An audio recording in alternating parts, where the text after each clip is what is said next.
Bismillahirrahmanirrahim. Assalamualaikum warahmatullahi wabarakatuh. Waalaikumsalam warahmatullahi wabarakatuh. Alhamdulillahi rabbil alamin. Wassalatu wassalamu ala ashrafil anbiya'i wal mursalin wa ala alihi wa sahbihi ajma'in.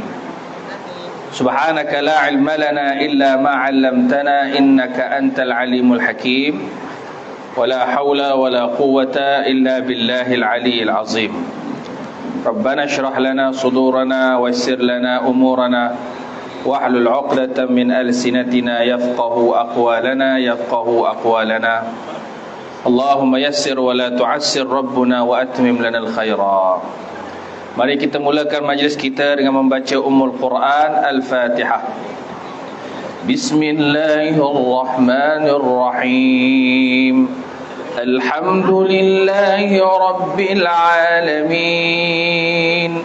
Ar-Rahmanir Rahim. Maliki Yawmiddin. Iyyaka na'budu wa iyyaka nasta'in. Ihdinas siratal mustaqim. صراط الذين أنعمت عليهم غير المغضوب عليهم ولا الضالين آمين. Kita ambil keberkatan sama-sama membaca doa duha, boleh? اللهم إن الضحى ضحاؤك والبهاء بهاؤك والجمال جمالك والقوة قوتك والقدرة قدرتك والعصمة عصمتك. اللهم إن كان رزقي في السماء فأنزله وإن كان في الأرض فأخرجه وإن كان بعيدا فقربه وإن كان معسرا فيسره وإن كان حراما فطهره بحق ضهائك وبهائك وجمالك وقوتك وقدرتك. آتني ما أتيت من عبادك الصالحين. Ya Allah, sesungguhnya waktu duha itu duhamu, kecantikannya kecantikanmu, keindahannya keindahanmu, kekuatannya kekuatanmu, kekuasaannya kekuasaanmu, perlindungannya perlindunganmu. Ya Allah, jika rezeki masih di langit turunkanlah, jika di bumi keluarkanlah, jika sukar permudahkanlah, jika haram sucikanlah, jika jauh dekatkanlah. Berkat waktu duha, keindahanmu, kekuatanmu, kekuasaanmu, limpahkan kepadaku segala yang engkau telah limpahkan kepada hamba-hambamu yang saleh. Wa sallallahu ala Muhammad wa ala alihi wa sahbihi wa baraka wasallam. Itu baru satu doa kan? Doa apa tu? Doa murah rezeki, doa duha. Banyak doa lagi. Jadi pernah dengar tak doa tu? Biasa dalam radio kan? Dengar dalam radio, dalam corong-corong radio. TV. dalam TV. Banyak lagi doa tu. Jadi antara recording doa itu saya pernah rekod bersama. Beberapa juga doa lain. Banyak lagi doa lain. Nak dengar tak doa-doa lain? Boleh? Nak dengar? Nak? Itu kena datang konsert. Nak ajar. Itu kena konsert lah. Semua doa nak dengar. Lagu-lagu nasyid doa. Nanti kemudian pula yang tu. Baik, alhamdulillah wa syukurillah salatan daimatan ala Rasulillah. Pertamanya syukur pada Allah kerana diberikan kesempatan pada pagi ini dapat kita bersua di Masjid Taman Bukit Belimbing. Jadi saya ucap terima kasih pada pengurusan daripada Nazir, Timbalan sehinggalah Mendari, Datuk Wan Amri, bahagian kebajikan. Panggil Yub ke? Panggil apa? Bahagian Biro Dakwah. Panggil apa? Haji Yusni. Abang Haji kita. Seterusnya Haji Hajah Datin yang saya kenal ya. Ramailah, ada beberapa orang termasuk jemaah daripada Ajak Global Travel and Tours, daripada ART Travel, daripada An-Nur Travel. Ada beberapa travel juga masuk ni Datuk. Dia ada juga kita panggil memenuhkan ya, termasuk ahli-ahli karya di Taman Bukit Belimbing ni. Masjid yang indah, yang permai, dan alhamdulillah dimakmurkan dengan jemaah yang hebat ya. Dengan waktu kelas duha pun kita ada pengisian. Ini pengisian duha lah ni ya. Jadi saya perkenalkan diri saya dulu. Kenal ke saya? Ada yang kenal, ada yang tak apa kenal ya. Jadi kalau tuan-tuan dengar dalam radio tu, kadang-kadang suara saya muncul lah dalam Astro, Oasis, dalam TV Al-Hijrah, dalam Al-Kuliah, kadang-kadang. Sebab saya banyak muncul dulu. Banyaklah keluar TV ni 2010, 11, 12. Sekarang ni keluar CCTV. Keluar TV dah tahu apa dia dah. Pasal jarang ada di Malaysia. Ulalik Mekah, Madinah, Turki, Palestin. Pergi mata pergi ke negara-negara bawa jemaah. Jadi alhamdulillah atas kesempatan yang ada pada hari ini. Ini saya perkenalkan saya lah. Saya orang panggil Imam Muda Jabor. Orang Perak panggil Imam Muda Jabor. Orang Kedah panggil Imam Muda Jabak. Orang Johor dia panggil IMJ. Canggih sikit. Ya. Pasal apa dia panggil IMJ? Pasal di Johor ada TMJ.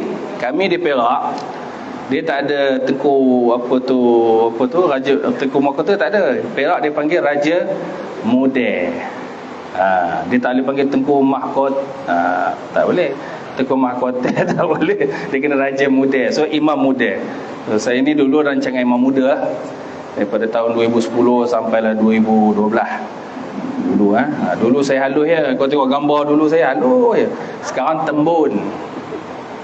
Banyak makan. Banyak makan. Anak pun 8 Jadi ini sikit lah latar belakang saya. Saya bawa nama Ajak Travel. Kita ada Ajak Global Group, macam-macam lah ya yang kita usahakan. Saya juga adalah presiden yang terbaru ni. Jadi presiden Persatuan Pengendali Umrah Haji dan Ziarah Perak. So bawah persatuan ni, Persatuan Umrah Haji dan Ziarah Perak ni ada 37 syarikat. Ada 37 syarikat di bawah kendalian, bawah payung Persatuan Umrah. Negeri lain pernah buat tapi tak berjaya. Tapi Perak kita alhamdulillah berjaya. Masuk Selangor ni pernah buat juga dulu tapi tak berjaya sebab masing-masing besar kan.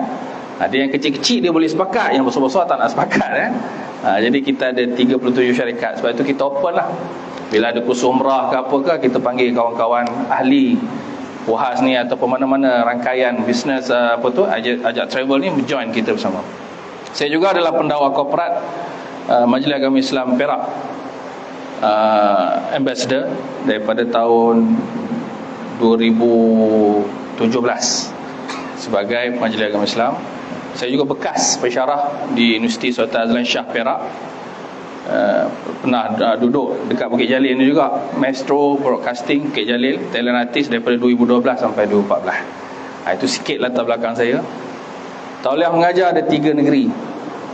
Dia nak kena 14 negeri. Tauliah mengajar saya ada 3 negeri.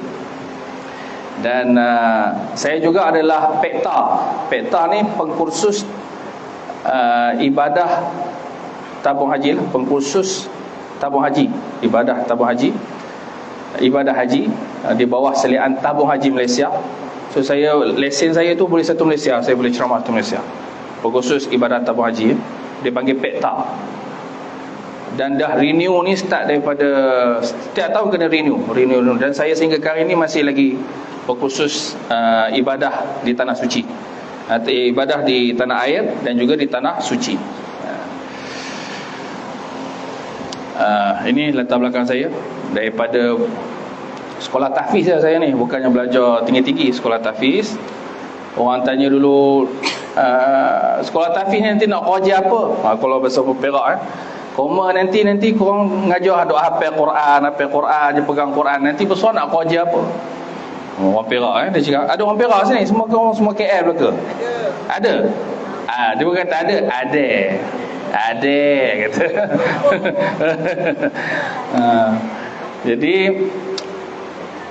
kami pun jawab, entahlah, tak tahu nak belajar apa. Nak kerja apa tu tak tahu. Pasal budak tak erti apa.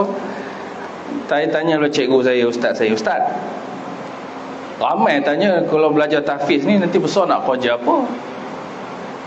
Dia kata, koma jawab bila Allah yang tentukan kerja koma. Bila koma baca Quran, kerja untuk Allah, Allah akan bagi segala-galanya. Kita tak nampak apa benda ustaz tu cakap, tapi bila dah besar rupanya betul. Besar-besar habis, dapat sambung belajar tajaan duduk di Arab Saudi daripada 2003 sampai 2008. Duit sekupang pun tak keluar. Mana datang tu? Kalau fikir logik tu mestilah sekolah, betul tak mestilah sekolah asrama penuh kan, sekolah yang style. Rupanya tak, Tuhan bagi tu macam tu. Itulah daripada permulaan rezekinya macam tu. Dan kita percaya Quran, itu segala-galanya. Itu ceramah lah, itu sesi ceramah tu saya nak cerita. Tapi itulah sikit pengenalan saya nak cerita pada tuan-tuan, yang saya nak kongsikan pada hadirin yang dirahmati Allah. Okey, baik. Okey.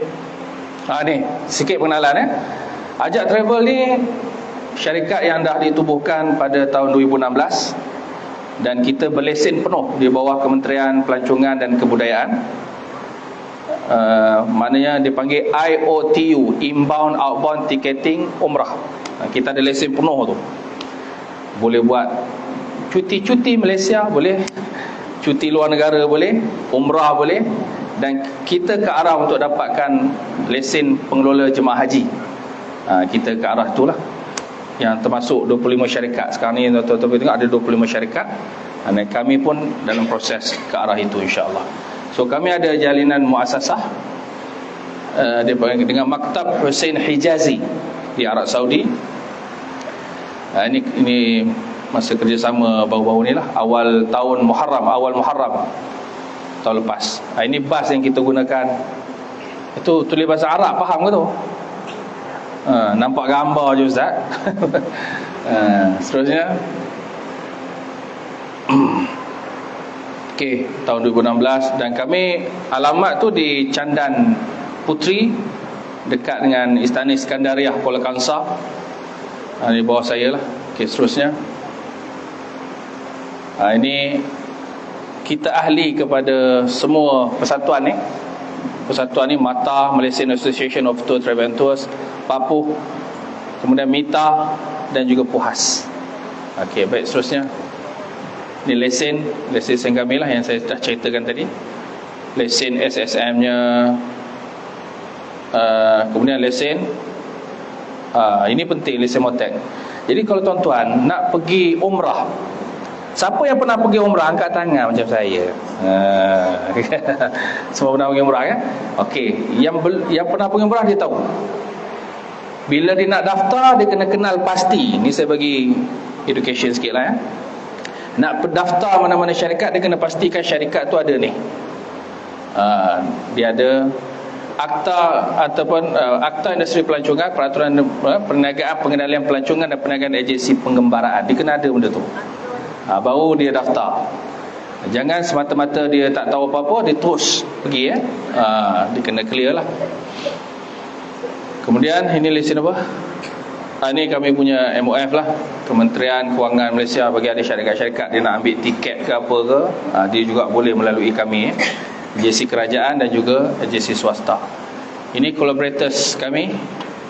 Kami dah bawa apa tu, grup Maybank, Bank Islam, Public, Agro, Tabung Haji, semua lah.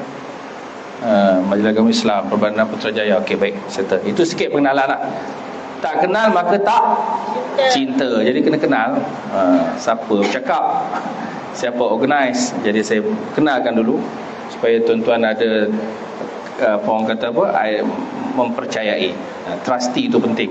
Bila kita buat sesuatu perkara, ya silakan. Ajak tu apa benda Ustaz? Ajak travel, apa benda ajak travel dia mengajak orang travel. Ajak mari, jom. Kan kita kat masjid-masjid tu, jom kita pergi ke Kashmir. Kata ada trip nak pergi Kashmir bulan 4 ni. Ajak, kita ngajak orang. Orang Perak kata ngajak. Kalau KL AJAK. Ajak. Ini AJAQ. Ajak. Orang belah Kedah kata kau ajak betul. Apa yang kau ajak Ustaz? Okey, itu ajak tu dia konsep. Orang kata simbol mengajak orang pergi umrah, mengajak orang berjalan, mengajak orang melakukan kebaikan. Okey. So AJAQ tu ialah Abdul Jabbar Abdul Qahar. Itu AJAQ tu. Nama saya lah AJAQ. So dalam masa yang sama dia mengajak orang melakukan kebaikan, bercuti, relax, chill. Itu tujuannya. Baik, kita masuk kepada siapa yang nak pergi umrah yang terdekat ni? Cuba saya tengok jemaah-jemaah yang nak pergi yang bulan 2 ni. Cuba angkat tangan, ada tak? Yang terdekat ni. Ni satu lagi. Alih dia Pak Wang ya? Belakang kan? Okey. Jadi yang lain ni prepare lah untuk pergi, dan kita juga buat persediaan ilmu untuk umrah, haji dan sebagainya. Baik, kita start dulu dengan talbiyah. Boleh kita start dengan talbiyah? Boleh. Ramai-ramai Ustaz. Okey, sama-sama, ramai-ramai. Labbaik Allahumma labbaik, labbaik la syarika lak labbaik, innal hamda wan ni'mata laka wal mulk la syarika lak. Labbaik Allahumma labbaik, labbaik la syarika lak labbaik, innal hamda wan ni'mata laka wal mulk la syarika lak.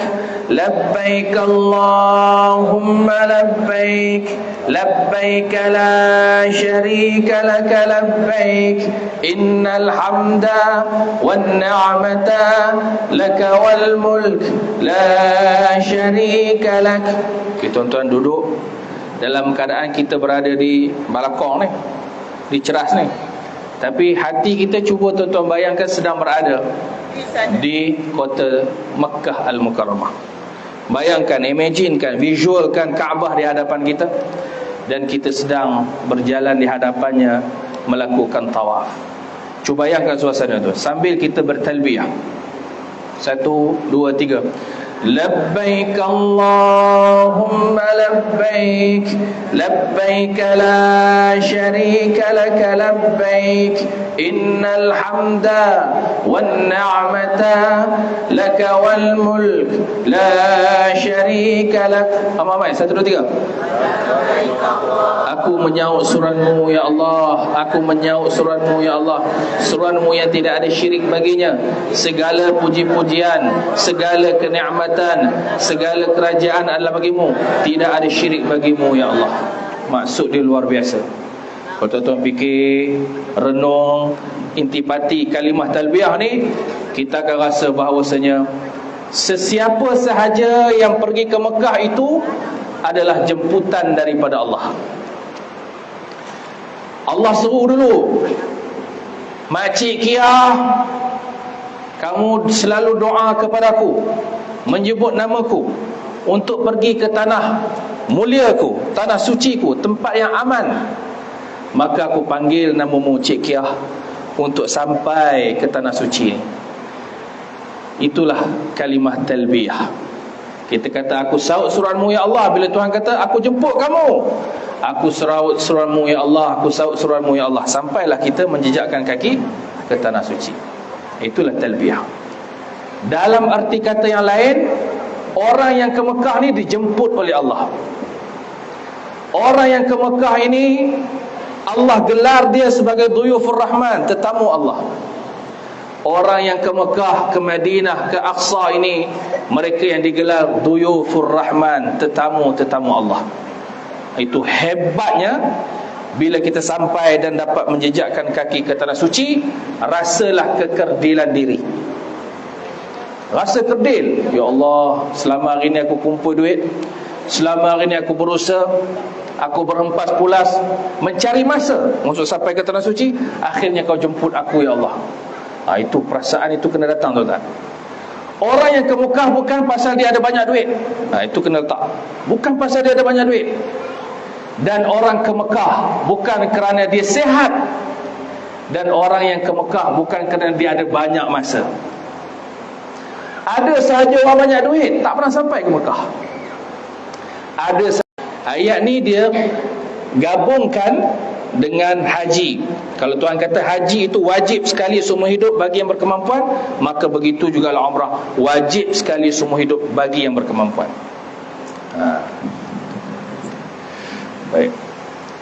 Baik, seterusnya. Ada orang pergi banyak kali. Itu rezeki lah masing-masing. Dia ada kesedaran yang tinggi, kemudian rezeki Allah bagi, dia boleh melancong banyak tempat. Tapi dia kata, aku paling suka Mekah. Tempat yang paling tenang, tempat yang paling chill, tempat yang paling healing, Mekah. Kalau saya tanya Datin, yang kerap bagi Allah bagi rezeki pergi banyak Datuk kan? Kenapa? Tanya, kenapa? Sebab aku rasa feel healing, serabut tu hilang. Kemudian pula Nabi sebut pula tu, siapa yang melakukan umrah, kemudian dia buat umrah pada tahun yang berikutnya, Allah hapuskan dosanya di antara dua umrah tu. Last pergi umrah tahun 2016. Tahun 2024 diulang balik buat umrah, Allah hapuskan dosa daripada 2016 sampai 2024. Itu istimewa umrah. Sebab tu kalau tuan-tuan tanya kenapa orang pergi selang 5 tahun pergi, ada yang 2 tahun sekali pergi, jawapannya dia membaca hadis ini dan mengetahui tentang fadilat dia. Dihapuskan dosa di antara dua umrah. Okey. Habis tu nanti tanya ustaz, ajak travel, ART travel, An-Nur travel, buat berapa kali umrah sekali pergi ni? Kita sediakan pada tuan 3 kali lah. Itu minimum untuk tuan-tuan pergi ke miqat dan patah balik ke Mekah dan laksanakan umrah 3 kali. Antara dihapuskan dosa tak? Ya, kalau kita baca hadis ni, dihapuskan dosa di antara satu umrah. Dihapuskan dosa.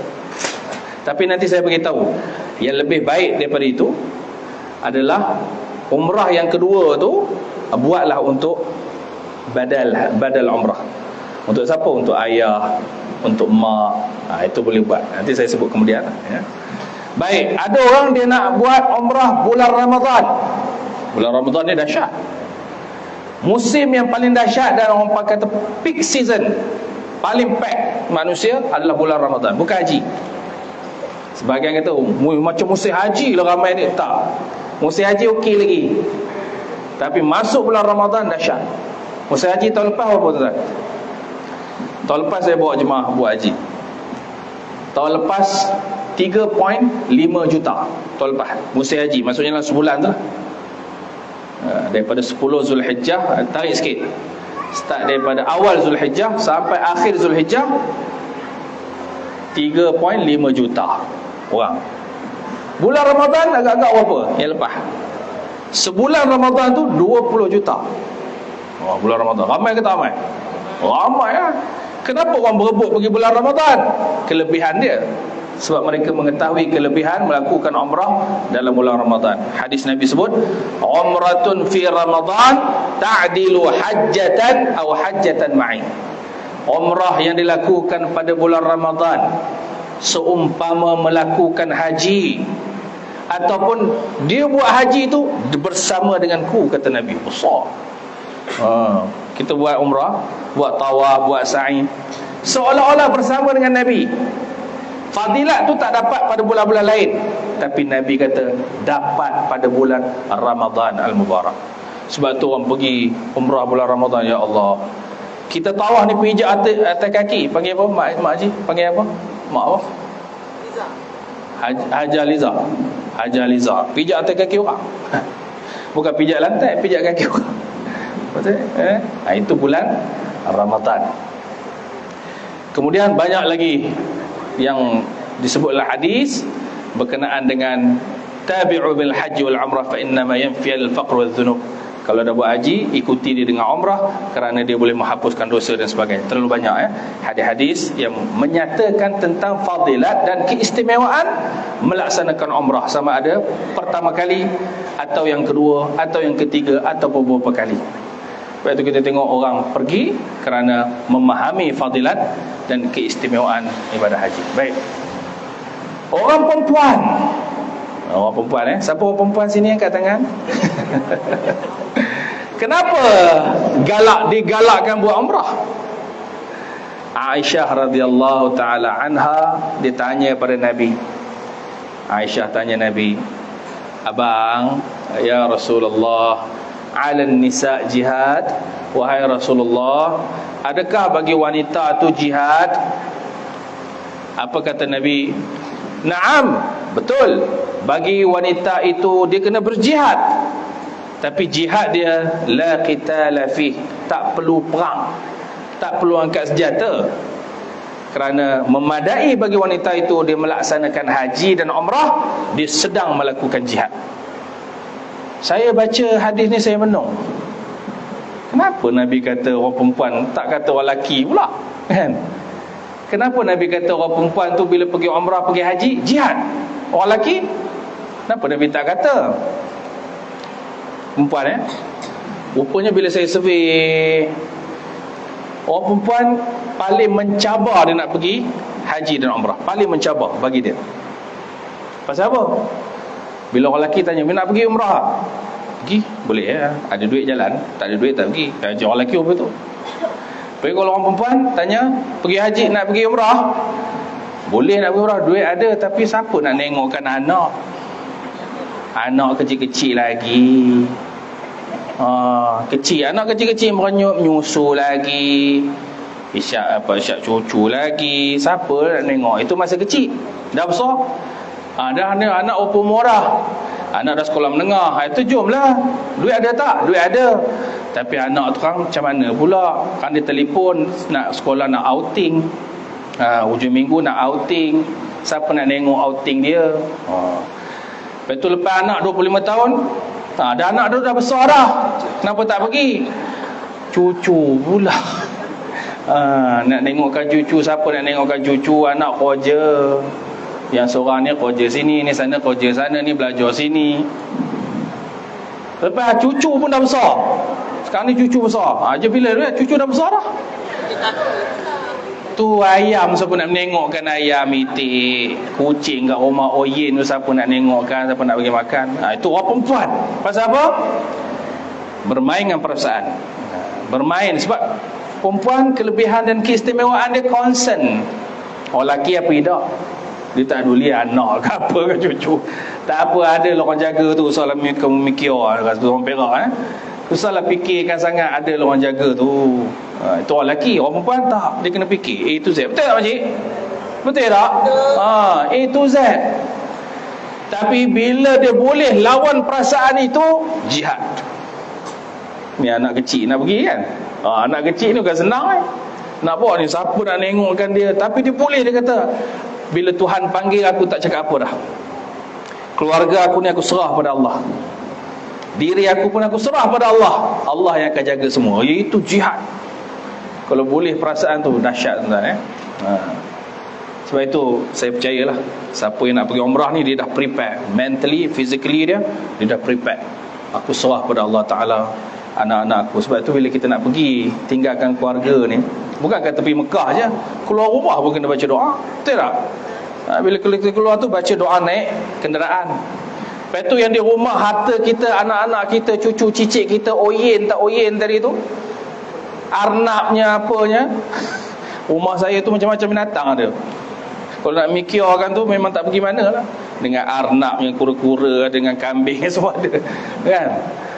Jadi serahkan kepada Allah. Astaudi'akumullah. Itu baca dia. Saya bagi petua bila tuan-tuan meninggalkan rumah kita, tempat kerja kita, harta kita, aset kita, kita sebut astaudi'akumullah. Cuba sebut. Astaudi'akumullah. Aku tinggalkan kamu kepada Allah. InsyaAllah Allah jaga. Ya, itu kelebihan. Baik, seterusnya banyaklah lagi saya kalau nak sebutkan ya. Okay, settle. Itu fadilat.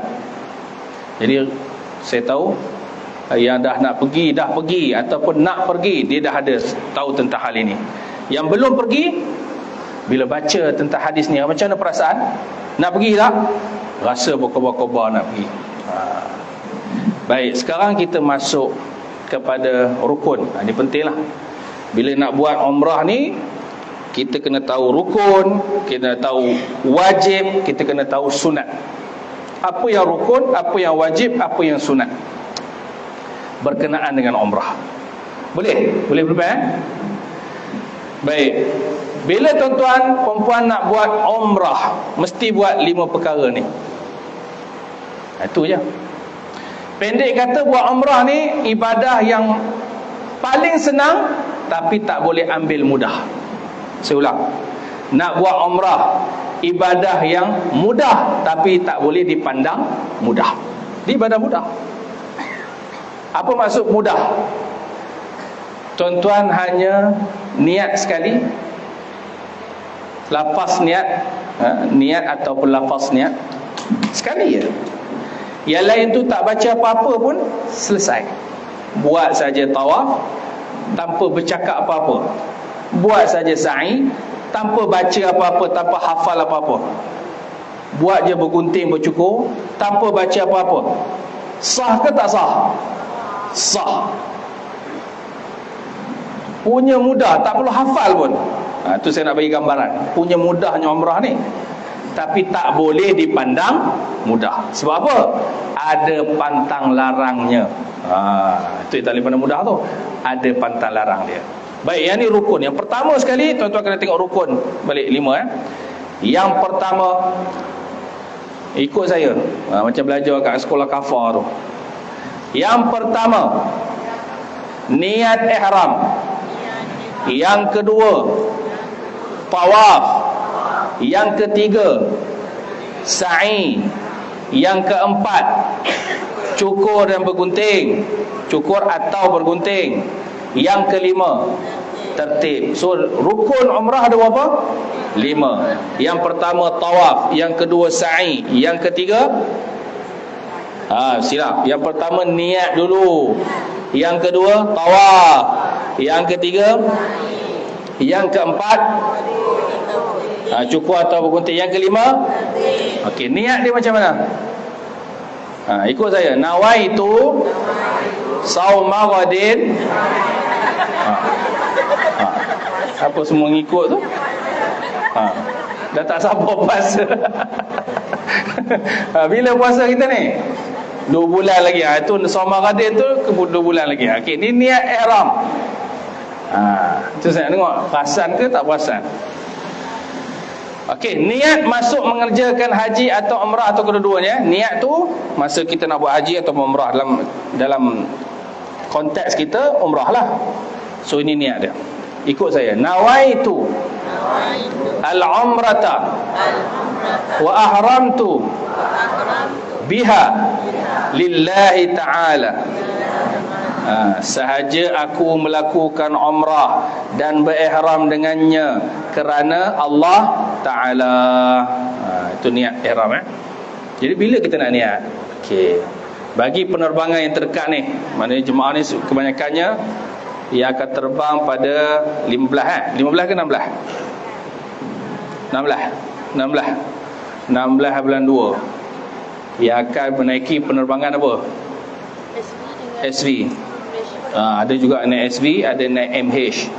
Kita diajak travel ni, dan termasuk rangkaian kita lah, beberapa hal ni kebanyakannya menggunakan Saudi Airlines dan juga Malaysia Airlines, ya. Kalau Saudi Airlines ni timing dia biasa petang, Malaysia Airlines pukul 7 malam kata, pun ada juga lawat tu siang, ya.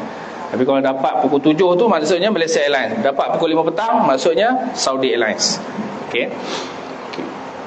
Dan biasanya penerbangan yang kita naik ni, dia bertolak daripada KLIA sampai ke Jeddah. Kita masuk Jeddah dulu. Jadi bila sebut nak niat ni, nak niat kat mana? Tambahan, specialnya pergi dengan grup kami, rangkaian ini, specialnya apa special? Specialnya kita pergi turun Jeddah dan tak perlu niat atas kapal terbang. Tak perlu niat. Orang Sarawak kata tak perlu niat kat belon. Si niat di belon. Atas belon. Belon tu belon. Kapal terbang. Tak perlu niat kat kapal terbang. Jadi bila turun ke Jeddah, kita proceed pergi ke Taif. Itu special dia. Kita akan pergi ke Taif dan bermalam di Taif, dan berjalan-jalan di Taif. Itu semua dah masuk package. Berjalan-jalan Taif, nak pergi naik pergunungan Al-Hada, 2.5 km daripada paras laut, bangunan gunung yang paling tinggi, gunung yang dibayangkan kepada Nabi SAW, kalau mereka orang Taif tak terima dakwah, aku hampakkan kepada penduduk Taif ini 2 gunung Akhshabain. Jadi bila pergi sana tu, tuan-tuan tengok, oh tinggi gunung. Daripada gunung tu boleh naik teleferik. Siapa nak naik teleferik? Cable car. Turun macam nak pergi Padang Sirat, apa? Sirat. Macam pergi Genting. Macam itulah. 2.5. Turun. Kemudian kita macam-macam lah aktiviti sana. Pergi ziarah perkuburan Masjid Abdullah bin Abbas, sahabat Nabi Abdullah bin Abbas. Kemudian berjalan ke Old Town di Al-Balad. Kemudian kita pergi ke Ladang Ros, makan pula nasi Arab kat Ladang Ros. Itu aktiviti di Taif. Lepas habis ziarah tu baru pergi ke Qarnul Manazil. Qarnul Manazil ialah miqat. Kalau orang terus masuk Mekah, dia terbang, dia naik atas kapal terbang, masuk Mekah terus, dia kena niat kat Qarnul Manazil 1 jam sebelum touchdown. Tapi special ikut package kita, tak payah, tuan-tuan tak payah niat tu. Kita bermalam di Taif, esoknya dah berjalan semua, naik bas pergi ke Qarnul Manazil, pakai kain ihram. Orang lelaki pakai kain ihram, saya tunjuk macam mana cara pakai kain ihram. Pakai kain ihram, baru niat pada keesokan harinya, dan terus masuk ke Mekah. Itu cara package kita handle package. So bila masuk Mekah, baru check in, barulah buat urusan seterusnya. Jadi saya nak cerita tadi, niat itu berlaku di mana? Niat ni di Qarnul Manazil, di masjid dia lah. Kita akan niat kat situ. Dan kami selalu berikan soft remind kepada semua jemaah, apabila melakukan niat umrah, mestilah diiringi dengan niat bersyarat. Macam mana niat bersyarat? Next. Niat bersyarat tu kita bagi dekat layat kita ni. Selalu kita dah tulis siap-siap dah. Nanti baca, pakai layat ni kan. Baca layat ni. Baca belakang ni. Nawaitul umrata wa ahramtu biha lillahi ta'ala. Kemudian in habasani habisun famuhalli min haitsu habastani. Baca. Baca niat bersyarat. Niat bersyarat ni bukan untuk orang perempuan saja, tapi juga kami sarankan dibaca oleh orang lelaki, jemaah lelaki. Sebab apa? Nabi sarankan begitu. Lelaki pun baca, perempuan pun baca. Sebab kita tak tahu apa yang akan berlaku pada diri kita pada masa ketika mana kita dalam ihram. Tak tahu, collapse ke, pensan ke apa. Baru ni, yang jemaah baru ni, hari ni balik, baru touchdown tadi. Jemaah kami meninggal dunia di Taif. Jemaah kami meninggal dunia di Taif. So masa tu dia tak niat lagi. Dia belum niat lagi. Kalau dia niat, katakanlah dia dah baca niat bersyarat, dia dah niat. Jadi dia boleh berlepas dirilah daripada niat ihram tu sebab dia dah meninggal ataupun dia pensan ataupun dia koma. Okey. Special saya sebut juga, bukanlah special ya. Kita berpengalaman menguruskan dan kita taklah minta pada Tuhan, ya Allah bagilah banyak lagi kes, bukan Tapi kita berpengalaman menguruskan jemaah yang meninggal dunia, dan kita juga menguruskan jemaah yang masuk hospital warded, dan kita menguruskan jemaah yang sakit lah. Dan tapi saya tak nak sebut selalu benda tu. Macam minta pula kan. Biarlah ramai bukan itu maksudnya. Tapi kita ada pengalaman menguruskan jemaah-jemaah dalam situasi begitu. Baik, seterusnya.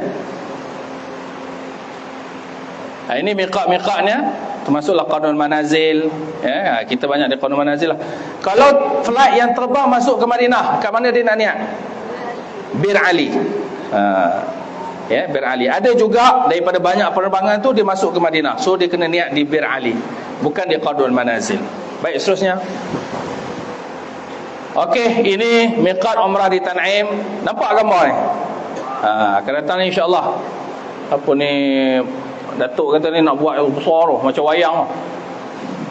Boleh tengok Mat Kilau. Bukan Mat Kilau yang baru ni, bukan Mat Kilau apa dia? Pendekar Awang. Okay. Antara tempat miqat umrah ketika berada di Mekah ni dia Tan'im, Hudaybiyah, Ja'ranah, ni semua tuan-tuan pergi nanti. Tan'im tu biasanya pergi sendiri ataupun kita lalu lah di Masjid Aisyah. Baik, seterusnya. Ini miqat Zulhulaifah bin Ali. Bir Ali kalau daripada Madinah nak masuk Mekah. Baik, seterusnya. Saya slide. Baik, semasa di Taif, ni saya sebut jemaah bulan 2 ni semasa di Taif, tuan-tuan disarankan buat yang sunat ni. Di hotel tu nanti kita akan relax 2 hari di Taif. So masa di Taif tu buat ni lah, kerat kuku, janggut, trim. Di Malaysia buat juga, tapi masa di Taif tengok balik kuku, cabut rapikan janggut, misai rambut, menanggalkan bulu ketiak, bulu hari-hari, mandi sunat ihram, mengambil wuduk, memakai wangi-wangian, memakai minyak rambut, memakai kain ihram. Kain ihram ni dah boleh pakai masa di masjid nantilah, di qanun manazil. Saya tunjuk sikit macam mana pakai kain ihram. Tuan-tuan dibekalkan kain ihram. Jemaah dibagi kain ihram. Orang lelaki saja. Orang perempuan dapat juga kain ihram, Ustaz. Kalau orang perempuan pakai kain ihram pening tak jadi orang tawar. Betul, ada sekali tu. Bukan kata orang perempuan, pengkit dah. Bukan pengkit apa? Satu lagi. Apa tu? Maknyah. Maknyah yang pakai kain ihram. Tak pening jemaah tu. Dia confuse ni. Ada berlaku. Yang paling banyak kes ni daripada Pakistan. Kita kalau jemaah yang macam tu, kita, yelah orang lelaki Melayu ni, dia kalau kata dia jadi maknyah, dia tak, badan dia tak besar. Kalau Pakistan badan besar. Bayangkan macam kapur Kareena Kapoor. Dia berjalan. Tapi dia maknyah, dia lelaki. Bayangkan itu Jadi yang ni khas untuk lelaki. Janganlah ajak minta nanti, Ustaz saya nak satu, Ustaz nak pakai. Pening. Okey, saya minta seorang test tester Jadi kita nak pergi dah. Pakai ni. Apa nama? Ini contoh je lah. Boleh pakai kamera? Boleh. Okey. Dah lupa, Ustaz. Maksudnya?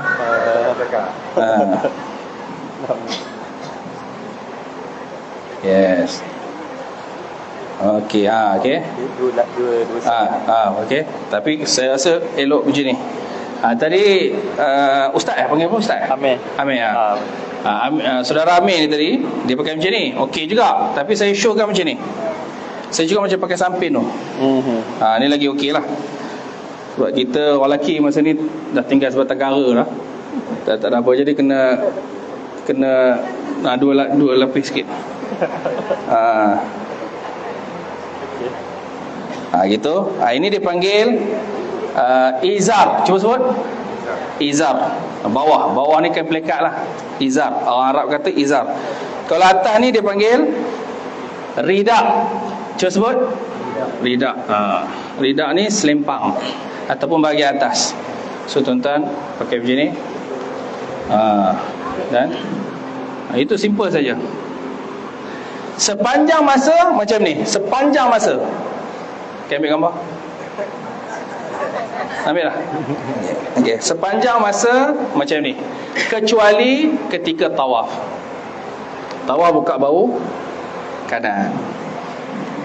Kanan, okey. Okey. Alright.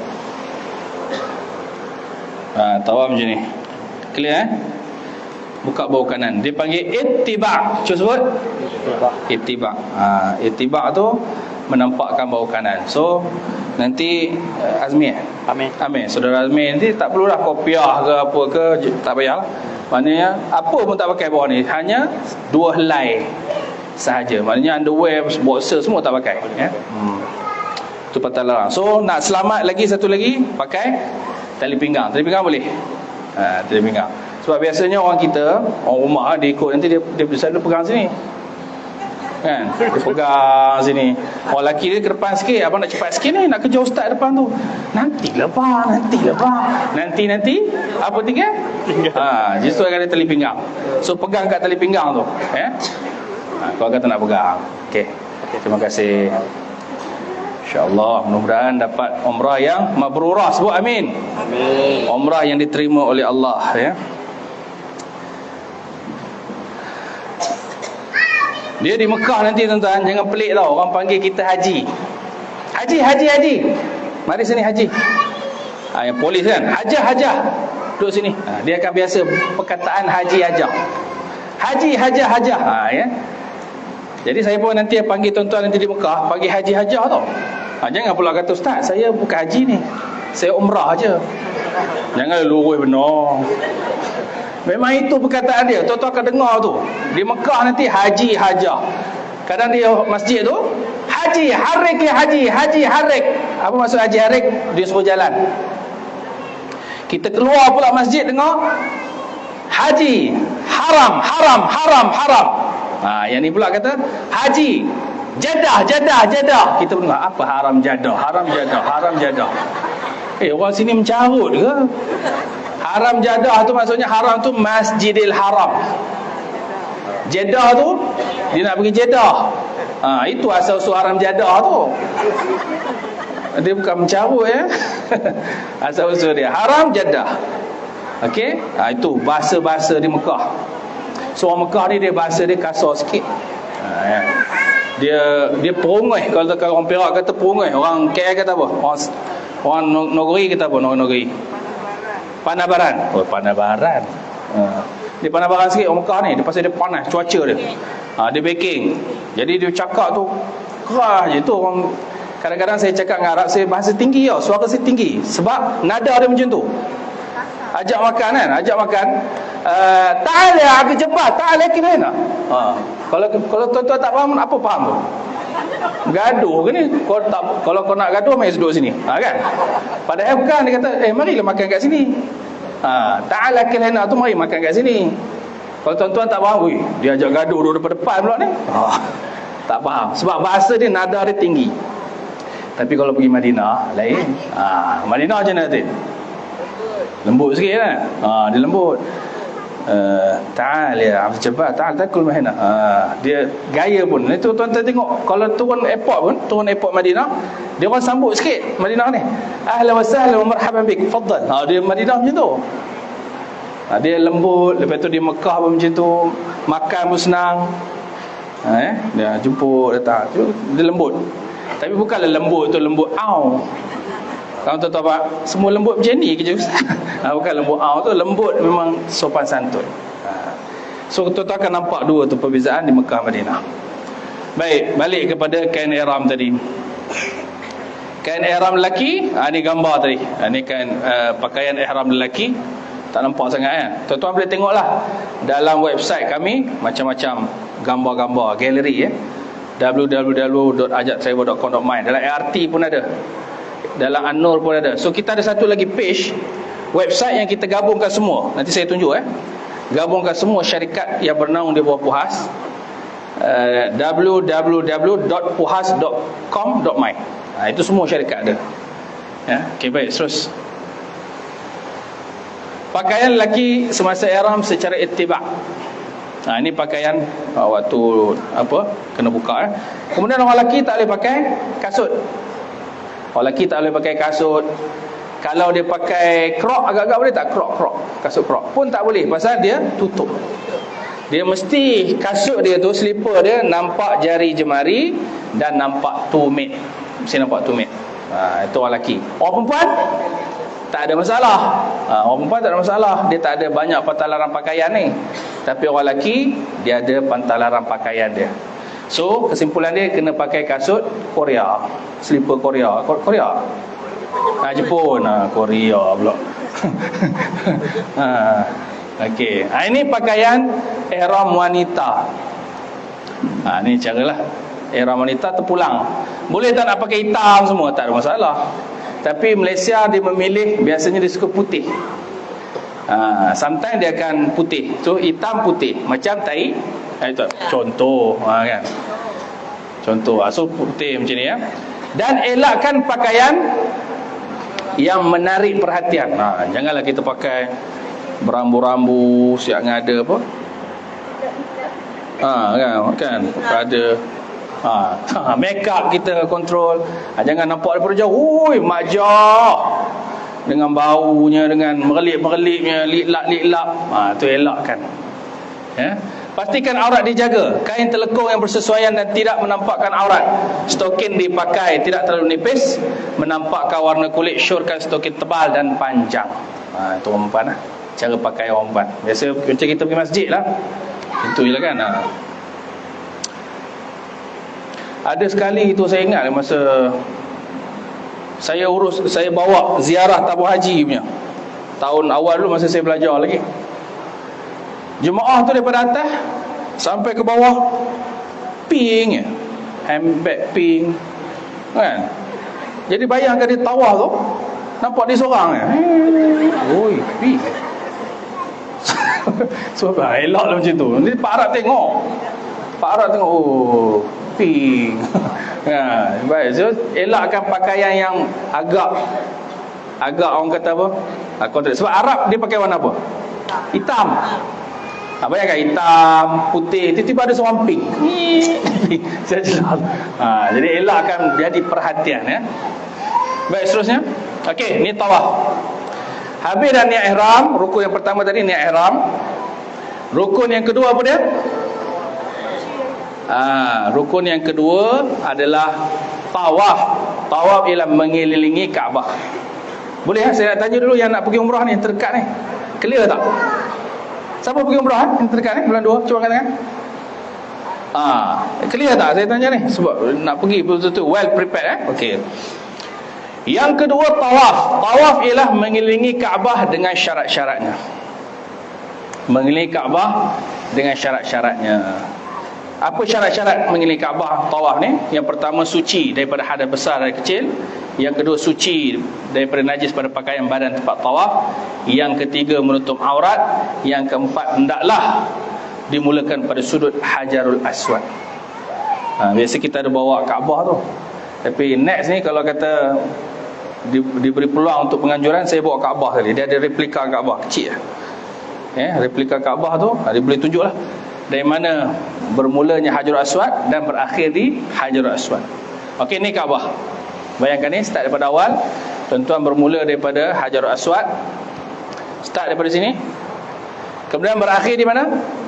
Hajarul Aswad balik. Itu satu pusingan. Pusingan kedua sama juga, bermula Hajarul Aswad, berakhir Hajarul Aswad. Ketiga, keempat, kelima, keenam dan ketujuh Hajarul Aswad. Ya.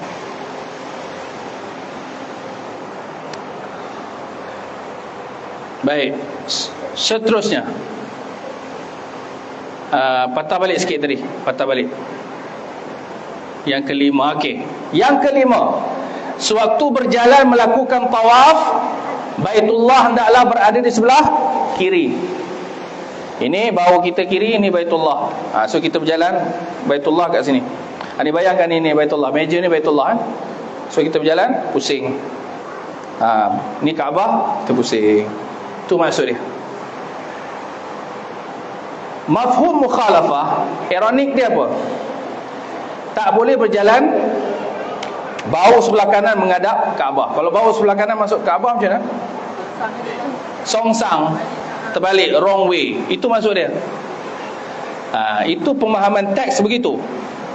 Bukannya maksudnya bila bahu kiri sebelah Kaabah kita kena jalan macam robot. Tahu macam robot? Labbaik Allah, straight je. Orang panggil dia manyah, tak nguit dia. Manyah, tak nguit dia. Kenapa? Ustaz kata kena bahu sebelah kiri, tak boleh bergerak langsung. Bukan, itu salah. Itu salah faham, misunderstanding. Maksud sebelah kiri itu macam ni, sama ada dia begini ke ataupun dia begini ke, selama bahu tu sebelah kiri boleh. Bukan dia kena statik macam tu, macam jalan askar tu. Bukan begitu maksud dia. Clear? Yang berlawanan dengan itu maksudnya kita berjalan macam ni. Kita pusing arah apa ni? Lawan jam ke arah jam? Mengikut arah jam. Pusingan yang betul adalah berlawanan dengan arah jam. Itu pusingan yang betul. Yang keenam, berjalan dengan tujuan tawaf. Yang ketujuh, cukup 7 keliling dengan yakin.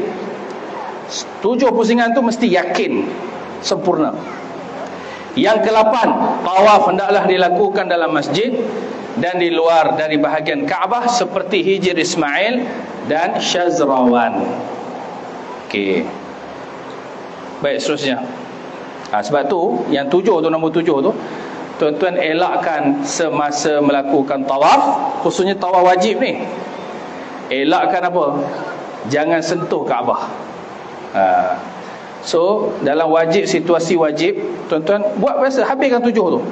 Bila nak sentuh tu, dah selesai umrah hati baru sentuh.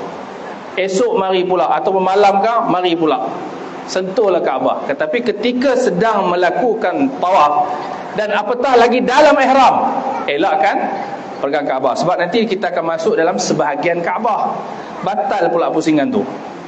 Jadi elakkan, jangan sentuh lagi. Selesaikan tawaf, selesaikan sa'i, cukur gunting, pakai baju biasa, datang pula masjid, nak i'tikaf ke nak sembahyang. Masa tu barulah teringin, ya Allah, teringin benar nak pegang Kaabah. Kita pun peganglah Kaabah. Boleh. Baik, seterusnya. Sunat tawaf. Apa sunat tawaf? Berjalan kaki. Sunat jalan kaki. Beritibak. Beritibak tu buka bahu kanan tadi. Berlari-lari anak pada pusingan 1, 2, 3. Melakukan istilam, cium. Nabi SAW, masa zaman Nabi lah, Nabi masuk dataran Kaabah, Nabi pergi ke Hajarul Aswad, Nabi cium. Nabi cium. Itu sunat. Kalau hari ini tuan-tuan boleh buat itu, sunat juga. Adakah dianggap kita mengambil perfume? Tidak. Kita cium tu sunnah, dapat pahala sunat. Yang kedua, hari ni kalau kita nak buat macam tu, masuk dataran Kaabah terus cium, boleh tak? Tak merasalah. Tapi Nabi ni dah tahu dah masa yang akan datang macam mana. Orang semakin ramai. Nabi ajar, kalau kita boleh masuk cium, silakan. Selalunya menteri lah, terus masuk, terus boleh cium. Kalau tak boleh, Nabi suruh pegang. Kita pergi dekat pintu Kaabah tu, herok-herok sikit, herok-herok, buat macam Spiderman tu, lepas tu pegang. Itu pun sunnah. Kalau tak boleh, Nabi kata ambil tongkat, letak tongkat. Tapi yang ketuk kepala orang pula kat situ, ya. Tongkat buat macam tu. Kalau tak boleh. Kalau tak boleh juga, Nabi kata apa? Buat begini. Bismillahi Allahu Akbar. Sebab itu setiap kali kita menghabiskan pusingan tawaf, kita buat apa? Bismillahi Allahu Akbar. Betul, terus sambung. Habis sampai Hajarul Aswad, Bismillahi Allahu Akbar. Artinya tuan-tuan dan perempuan mencium Hajarul Aswad. Nampak tak? Dapat tak cium Hajarul Aswad? Adil untuk semua, tanpa perlu berebut, tanpa perlu belasah kepala orang, tanpa perlu tolak orang, menyakiti orang. Kita dapat cium Hajarul Aswad. Nabi ajar, Bismillahi Allahu Akbar, Bismillahi Allahu Akbar. Cuba bismillah. Allahu Akbar. Umar Ibn Khattab kata, kalau aku tak melihat Nabi mencium wahai hajar, wahai batu, nescaya aku tak cium. Jadi Umar dia buat macam mana Nabi buat. Cium, tak dapat cium, bismillah, Allahu Akbar. Semua orang dapat cium. Hebatnya Islam bila kita faham kaedahnya, kita tahu. So tak adalah rasa Allah tak dapat lah ghalab benar, tak dapat cium. Semua orang dapat. Bila dia buat je, semua dapat. Sebab apa? Sebahagian kita kadang-kadang ada jemaah yang dia psycho tau. Tahu psycho? Oh ya, aku tadi dapat cium, esok nak cium lagi lah. Oh, dah kali berapa cium ni? Adalah rasa 100 berapa kali dah. 100 berapa kali.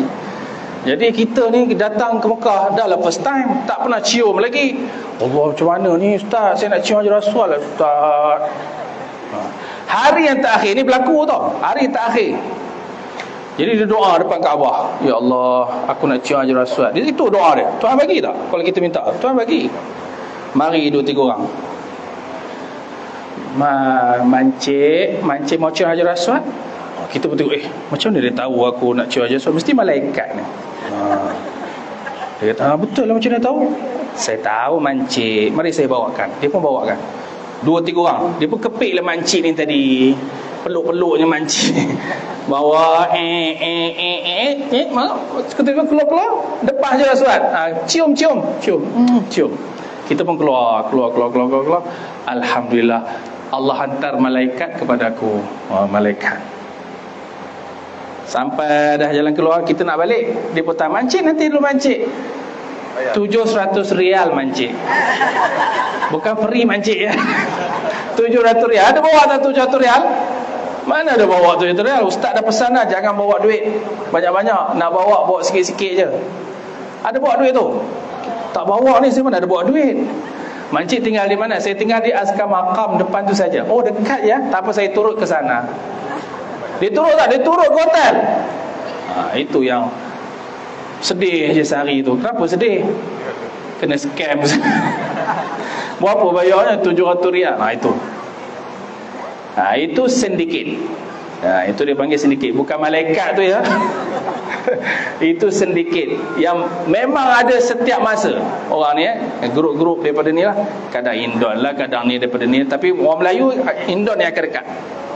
Macam Pakistan, dia ada orang dia. Pakistan ada orang, India ada orang dia. Macam orang Melayu ni selalu Indonesia lah yang akan dekat. So saya sebut awal-awal tu dipanggil apa tu? Sindiket. Itu satu. Yang kedua, ada pula cerita, Ustaz, saya cium Hajar Aswad, dapat dah cium, tapi orang kata bau wangi. Macam tak bau wangi. Kenapa Ustaz tak bau wangi? Saya bertenung lama. Yang cium tu betul ke cium Hajar Aswad ke ataupun tempat lain, yang Rukun Yamani ke apa-apa ke? Tak betul. Saya kasi semua orang berebut cium situ. Dia bau macam mana? Dia bau macam bau hacem. Wanita itu kepala negro. Dia cium kepala negro. Hitam juga. Jadi kadang-kadang bila cium dia memang 2 kepala boleh tau. 2 kepala boleh. Kena pastikan casing tu betul. Bukan kepala orang sebelah tu. Nampak, ni berlaku real story. Saya bukan buat cerita, memang real story. Jadi bila ke Mekah, bukan Hajar Aswad tu jadi main project lah. Bukan main project cium Hajar Aswad. Bila kita ke Mekah, main project dia jadi tetamu Allah dan laksanakan umrah sebaiknya. Tawaf tu bagi sempurna, sa'i tu bagi sempurna, rukun yang berikutnya bagi sempurna, cukur gunting sempurna, doa pada Allah dan doa supaya Allah ampunkan dosa kita. Bagi sempurna. Bukannya cium Hajar Aswad. Kadang satu lagi minta pelik-pelik. Ustaz, di Mekah ni Ustaz, yang tiang jin tu kat mana tiang jin? Nak buat apa tiang jin tu? Sebab dia kata kalau nak pergi Mekah, pergi peluk tiang jin. Kalau orang tiang jin pula tu ada. Tu jangan carilah tiang jin ke. Masjid jin ada di Mekah, memang ada masjid jin. Ada satu jemaah saya daripada awal sampai ke akhir dia sebut jin. Kita pun heran, biar betul ni. Rupanya memang dia hilang 3 hari.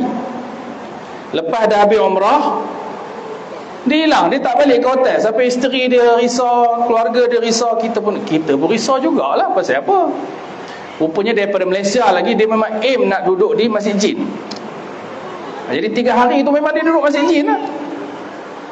Apa dia buat? Dia cari kawan. Cari kawan di situ ke apa buatnya ya? Jadi bila kita sembang balik, dia kata memang betul, dulu masa saya muda saya suka lepak kat Masjid Jin. Okey, tak apa. Tapi jangan sampai kita rasa resah ya. Sampai jemaah lain rasa resah dari mana pergi, rupanya dah berkawan dengan jin. Elakkan benda-benda macam itulah. Tak payah pelik-pelik dan fokus pada ibadah kita. Tu saya sebut ni. Apa yang rukunnya? Rukunnya bukan pergi cari Masjid Jin. Bukan pergi peluk tiang jin ke apa, bukan. Rukunnya yang ini. Ya, ini rukun dia. Sebab itu penting pendidikan. Baik, yang sunat-sunat lain apa? Tadilah sunat-sunat istilam, membaca doa yang wirid. Okey, doa-doa tadi itu semua sunat. Tuan-tuan nak baca doa ni semua perkara yang sunat ya. Pusingan pertama nak baca doa apa? Tidak dihadkan pada mana-mana doa. Bacalah doa pusingan pertama tu, minta ampun dengan Allah. Ya Allah, ampunkan dosaku, ya Allah, keluarga aku, ya Allah. Masa tengah tawaf. Perlu tak bahasa Arab Ustaz? Tak perlu bahasa Arab, bahasa Melayu pun boleh. Pusing ya. Kemudian mualah berturut-turut. Yang ketujuh, tawaf dengan tawaduk dan khusyuk. Tenang. Jangan masa tawaf tu duduk tengok, tinggi ya. Inilah menara jam tu ya. Paling tinggi di dunia. Duk sibuk kan menara jam. Ketika ibadah fokus. Ketika ibadah. Waktu dah santai, i'tikaf nak tengok apa-apa itu terpulang. Tapi ketika waktu tawaf, sa'i, sedang dalam ihram, fokus 100%. Itu penting. Yang ke-8, solat sunat 2 rakaat setelah selesai tawaf. Okey, dah habis 7 pusingan, apa nak buat? Cari belakang makam Ibrahim, sembahyang Allahu Akbar. Jangan sembahyang depan Kaabah, ataupun betul-betul belakang makam, belakang sikit dia ada bagi tempat, kita pun sembahyang Allah 2 rakaat selepas tawaf. Selesai. Biasanya SOP kami, pengurusan di sana, pengurusan di Mekah, kami akan cek waktu itu berapa orang yang ada, berapa orang yang pergi toilet, berapa orang yang batal wuduk, berapa orang yang tak buat lagi. Kita cek. Dah selesai dah tu, confirm. So kita terus proceed ke sa'i. Nak buat sa'i pula. Clear? So ada soalan tak? Tentang 2 rukun yang pertama. Rukun pertama tadi apa? Niat ihram. Rukun yang kedua tawaf. Ada soalan? Boleh tanya. Okay, sila Haji.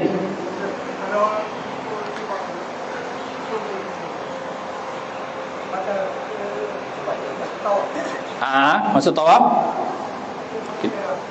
Okey, bagi kita buka ni, ada mic ni kita guna kan. Bagi semua. Hello. Okey. Sila.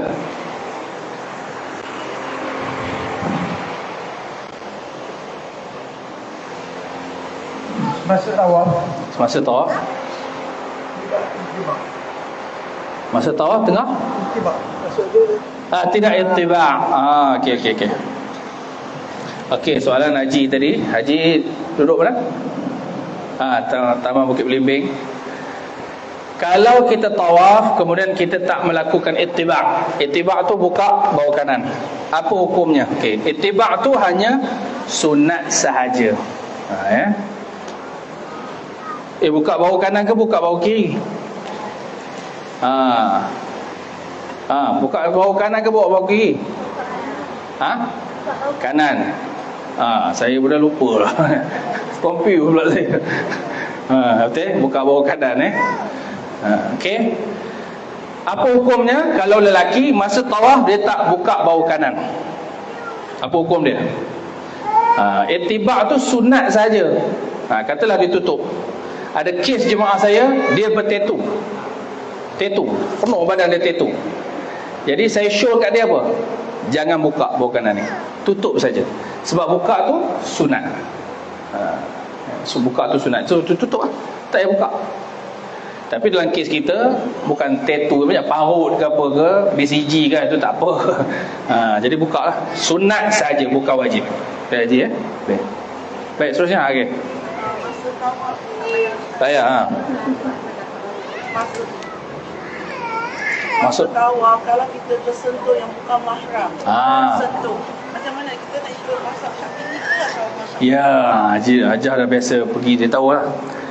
Kalau semasa tawaf ataupun semasa ihram Atau kita ketika mana kita di Mekah, kita tersentuh jemaah yang bukan mahram ataupun suami, kita sentuh kulit, batal ke tak batal? Saya tanya dulu mufti-mufti, ustazah sini, batal ke tak batal? Batal tak batal? Sentuh bukan mahram. Oh, dah tak dengar jawapan lah. Batal. Batal. Okey. Yang kita pegang di Malaysia ni, menurut mazhab Syafi'i, pada pandangan yang pertama batal dipegang di Malaysia. Tapi kita juga berpegang di Malaysia ketika mana kita nak melakukan ibadah umrah, haji, kita pegang apa? Pandangan kedua dalam mazhab Syafi'i, mengatakan tidak batal. Sebab apa tak batal? Sebab tidak ada syahwat. Sentuhan yang tidak bersyahwat tidak batal. Contohnya kita berjalan-jalan, tiba-tiba ada pakcik Turki, badan besar. Orang Turki kan badan besar, lebih Allahumma, badan besar. Jadi bila dia jalan, dia suka geruk tau. Dia akan langgar semua. Orang Malaysia, kita pun penyek ya, langgar bau dia. Dia jalan-jalan, bang, langgar. Bau dia kena dengan pipi kita. Dia mahram kita tak? Dia bukan mahram kita. Tak siapa-siapa kata haram betul, bukan marah, haram betul. Kan? Marah balik kat dia adalah. Ada syahwat tak time tu? Tak ada syahwat, maka tidak batal. Sentuhan yang tidak bersyahwat tidak batal. Termasuk dengan suami. Macam kita pegang suami kan, pegang abang, jangan cepat, tak sentuh kulit dia. Batal ke tak batal? Bila tidak ada syahwat, tidak batal. Kita pakai pandangan kedua dalam mazhab Syafi'i. Kalau suami kalau tersentuh tak boleh lagi, tak boleh nak pegang ni kan. Maksudnya ialah itu betul lah. Maksudnya kita sonok pula pegang. La. Itu sonok sangat pula. Maksudnya keperluan lah. Senang ceritanya atas asas keperluan. Okey. Baik, seterusnya. Okey, ini gambaran Hajar Aswad casing tadi. Okey. Tawaf ni ibadah yang Nabi sebut macam solat, kecuali dia dibolehkan bercakap atau makan. Dia tanya pada sahabat, tanya pada Nabi, wahai Nabi, tawaf ni macam mana? Tawaf ni ibadah macam solat, tapi boleh bercakap dan makan. Okey. Apa maksudnya? Sah dia pun macam solat, batal dia pun macam solat. Okey, apa batal dia? Kentut, keluar sesuatu daripada kubur, dubur, depan belakang, kencing, kentut, berak, apa, hilang akal, tidur yang tidak tetap punggung, menyentuh kubur atau dubur dengan tangan, berlaku sentuhan kulit antara lelaki dan wanita dengan syahwat. Kita pakai pandangan tu. Tabung haji pun pakai pandangan ni. Masa musim haji, inilah pandangan dia. Syahwat baru batal, tak ada syahwat tak batal. Yang berikutnya murtad, keluar Islam. Okey, baik, seterusnya. Yang ketiga sa'i. Okey, ada soalan lain sebelum saya masuk sa'i? Sa'i rukun yang berikutnya, rukun yang keempat. Rukun yang ketiga, sorry. Baik, kita masuk sa'i pula. Okey.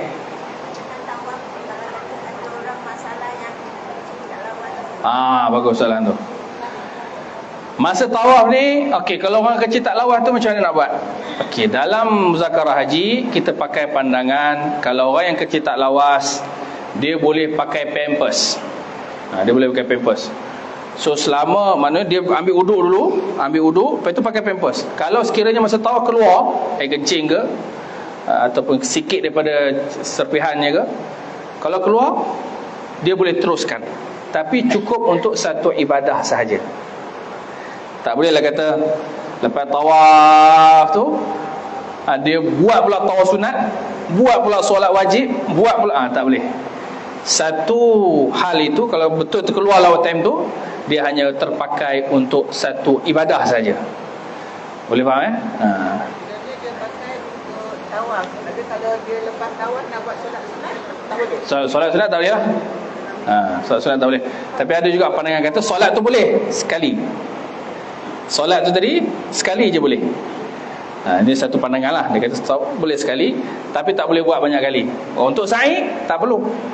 Sa'i tak syarat kena bersih daripada hadas kecil dan besar. Sa'i kalau kata orang haid pun dia boleh buat sa'i.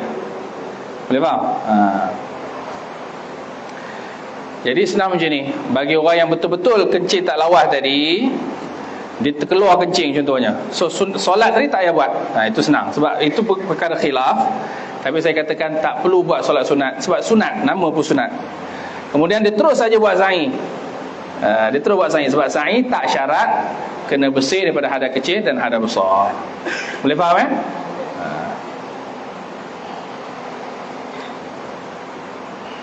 Baik, seterusnya. Yang ketiga, sa'i. Apakah itu sa'i? Kita tak lama kita akan berhenti pukul 1:30. Terkejut aja. Terkejut aja nak pergi kenduri ni ustaz. Saya sekejap aja, biasa saya cakap tak panjang. 11 habis dah. Lepas ni saya buka soalan lah. Okey sa'i. Batu sa'i bermula daripada Bukit Safa dan berakhir di Bukit Marwah. Apa itu sa'i? Berulang-alik antara Safa dan Marwah 7 kali dengan syarat-syarat sahnya. Pusing 7 kali. Kan? Safa Marwah 1, Marwah Safa 2, Safa Marwah 3, 4, 5, 6, 7. Berakhir di mana? Di Bukit Marwah. Clear Itu Baik, seterusnya tengok gambaran, tunjuk gambar. Ni Safa yang dah ditutup. Okey, seterusnya next. Ini laluan dia. Safa Marwah. Lari-lari anak 1 meter, sambung sampai Marwah, cukup 1. Kemudian patah balik. Daripada Marwah sampai Safa, lari-lari anak sampai Safa 2, kemudian 3, 4, 5, 6. Semua ni berapa kilo? Daripada Safa ke Marwah 500 meter, setengah kilo. Maknanya kali 7 berapa? 3.5 kilo. Daripada masjid Taman Bukit Belimbing ni sampai mana? 3.5 kilo. Mana aja? Mana? 3.5 kilo? Bandar Tusin, Osion, Sekolah Menengah, Taman Perdana, 3.5 kilo. Ada tak duduk ke area tu? Dekat-dekat ada. Nanti ajak balikkan dengan naik kereta. Jalan kaki je. Nak ke mana tu? Nak sa'i.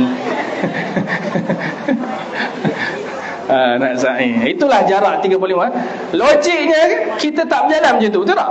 Walaupun 35 taklah jauh. Rumah saya kat situ je, dekat masjid. Tak jauh. Tapi ada tak kita berjalan macam tu? Tak. Di Mekah, tanpa kita perasan, kita sedang berjalan 3.5 kilo. Dan tanpa perasan, kita sedang melakukan maraton. Maraton berapa kilo? 10 kilo. 3.5 kilo sa'i. Kalau tuan-tuan pusing, tingkat 1 tawaf, tingkat 2 tawaf, tingkat 3, satu pusingan tu 1 kilo. Orang atas tu kita pusing ni kan, 1, 2, 7 kilo lah. Campur yang ni 30, 10.5 kilo. Dah masuk maraton. Betul. Tapi pernah tak buat maraton sini? Tak pernah.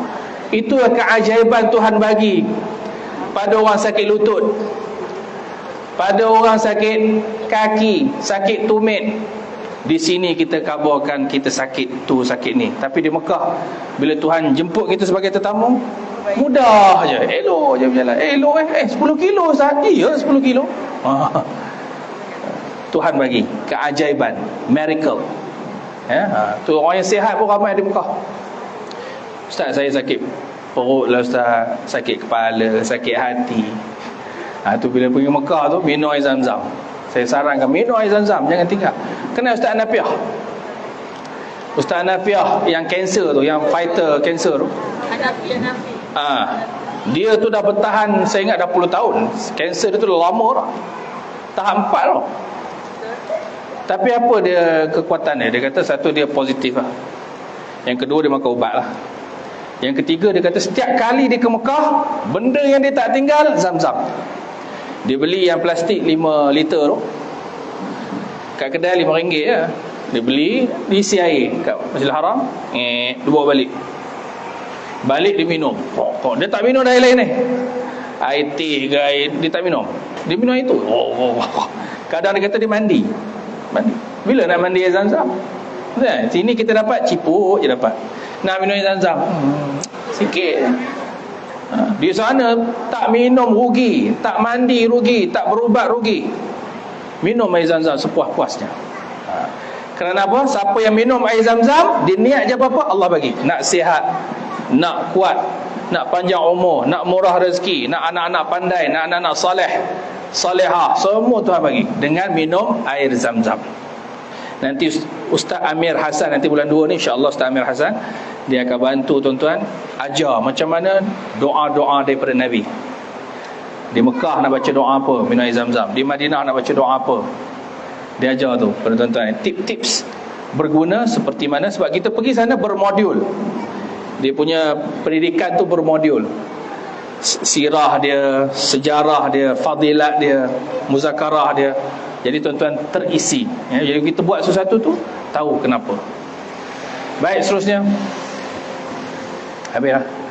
Okey, selesai yang sa'i ni. Ada soalan tak nak tanya tentang sa'i? Ini tadi sunat-sunat saya dah sebut lah secara langsung. Ada apa-apa tak nak tanya tentang sa'i? Baik, kita masuk yang keempat. Ini gambaran. Ni, tengok yang gambar awal. Yang awal ni masa tak ramai. Bila tak ramai ni? Bila yang tak ramai? Covid.